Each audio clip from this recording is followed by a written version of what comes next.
Hi hello.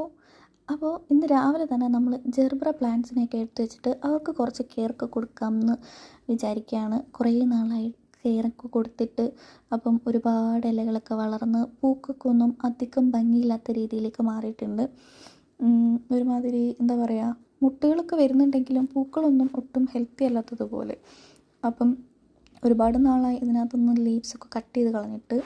അപ്പം വിചാരിച്ചു ഉണങ്ങിയതും ഓവറായിട്ട് ഗ്രോ ചെയ്ത് നിൽക്കുന്നതുമായിട്ടുള്ള ലീവ്സൊക്കെ ഒന്ന് കട്ട് ചെയ്ത് കൊടുത്തിട്ട് കുറച്ച് വളമൊക്കെ കൊടുക്കാമെന്ന്. അപ്പോൾ ഇന്നത്തെ രാവിലത്തെ പരിപാടി അത് തന്നെയായിരുന്നു. ഈ ജെർബ്രാസ് ഹൈബ്രിഡാണ് കേട്ടോ. ഒരു 1 ഇയർ ആയിട്ടേ ഉള്ളൂ ഞാനിത് വാങ്ങിയിട്ട്. ഹൈബ്രിഡ് ആകുമ്പം ഇതിൻ്റെ പൂക്കൾക്ക് അധികം പൊക്കം വയ്ക്കില്ല, നല്ല ഭംഗിയായിട്ട് ആ ഒരു ചട്ടിയിൽ ഒതുങ്ങി നിന്നോളും. അതുകൊണ്ടിട്ട് എനിക്ക് കൂടുതൽ ഇഷ്ടം ഹൈബ്രിഡായിട്ടുള്ള ജെർബ്ര തന്നെയാണ്. എന്താണെങ്കിലും ഓവറായിട്ട് പുല്ലൊന്നും